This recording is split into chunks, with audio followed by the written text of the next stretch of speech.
Jammji info point net informer, éduquer et divertir dans la paix. yow mu bëgg a jot xibaar yu sell te woo waaye itam bu ànd ak njàngalee ak xel mu dal ak jàmm gaawal gaaw abonné suñu compte YouTube bi nga xam ne moo di Jammji info. mbokk yi man El Hadj Abou Bilal Koutia du ma rate benn yoon Jammji info xibaaru banlieue bi ak xibaaru Sénégal su ma ci bëggee xam lu ma leer damay dem tàppe cliquer abonné ci Jammji info daal nopp dalutina ci jàmm la. nopp dalatina ci jàmm bët gis jàmm nopp dégg jàmm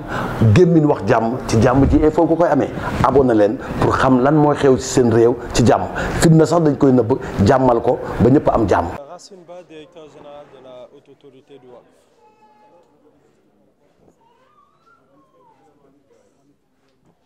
Donc, la Haute Autorité du Waqf était venue ici au niveau du poste de santé Charles de Foucauld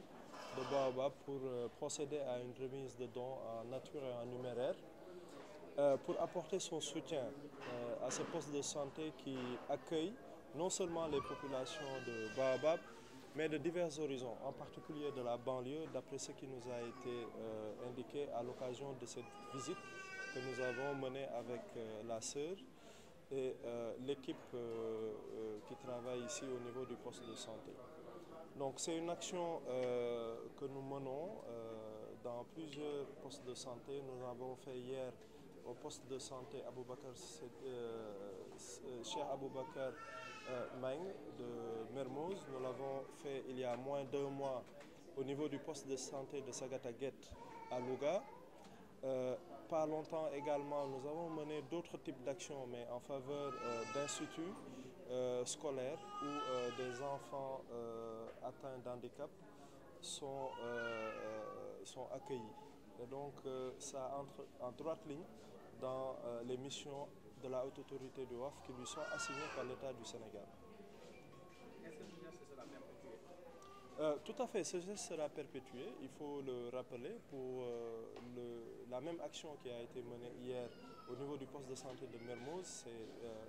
Ça a été fait l'année dernière et renouvelé cette année avec un montant supplémentaire. Donc aujourd'hui, nous sommes venus au poste de santé Charles de Foucauld. C'est également une manière symbolique de montrer que le Waqf a un soubassement islamique, mais que la loi relative au Waqf de mai 2015 consacre l'universalité du Waqf. Donc, tous les constituants de Waqf peuvent être d'obédience musulmane comme d'autres confessions. Et aussi bien dans la loi que dans l'islam,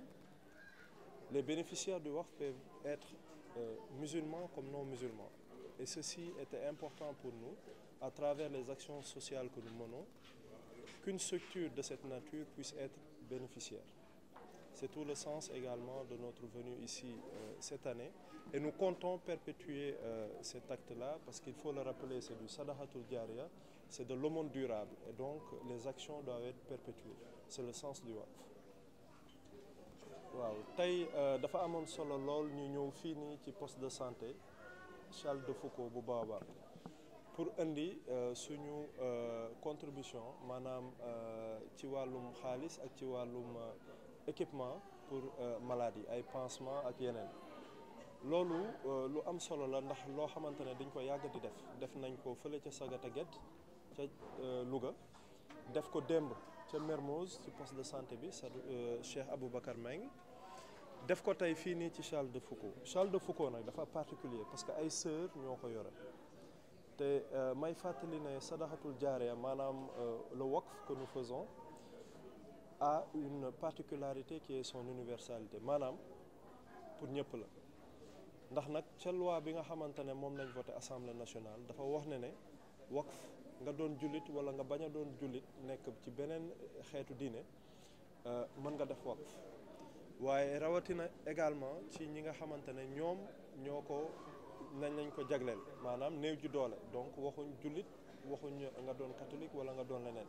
na nga doon ki ko yellool looloo tax nag ñuy jàppale poste de santé yi waaye yemuñ ci loolu ñu ngi jàppale ñeneen ñu ngi jàppale institut yi nga xamante ne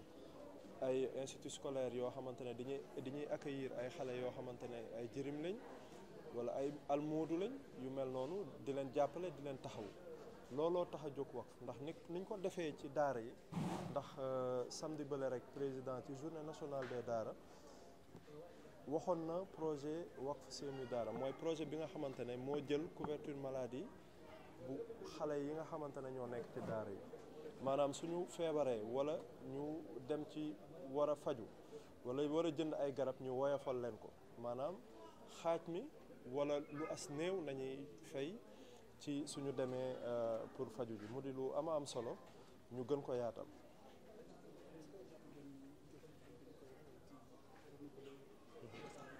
sadaxatul jaariya mooy sarax buy law ba faw maanaam ren boo ko defee déwén nga fexe bamtuwaat ko looloo tax bu ngeen seetloo poste de santé bu Mermoz dañ ko yàgg a jàppale daaw ñi am benn montant bu ñu fa joxoon ren ñu doublé ko loolu mooy tax a jóg waqf te looloo tax ne tey fii ñu ñëw di Charles de Foucauld dinañ ko bamtuwaat déwén incha allah suñ ko mënee yaatal ko ba pare mën ci boole yeneen poste de santé yoo xamante ne eggaguñ fa incha allah. Et ce que nous misons dans ces soins, c'est d'abord l'importance que nous donnons à l'accueil pour que cette personne qui vient vers nous se sente déjà à l'aise, se mette dans la confiance et puisse être soignée convenablement. Donc c'est un geste que nous louons et nous disons un grand merci pour ce don qu'ils nous ont apporté en numérique et en nature.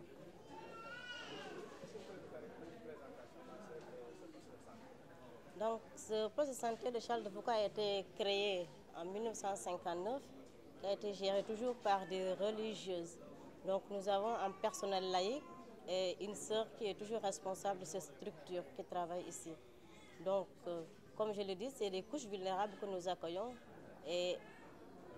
même dans le quartier où nous sommes basés, c'est un quartier qui est une couche vulnérable aussi. Donc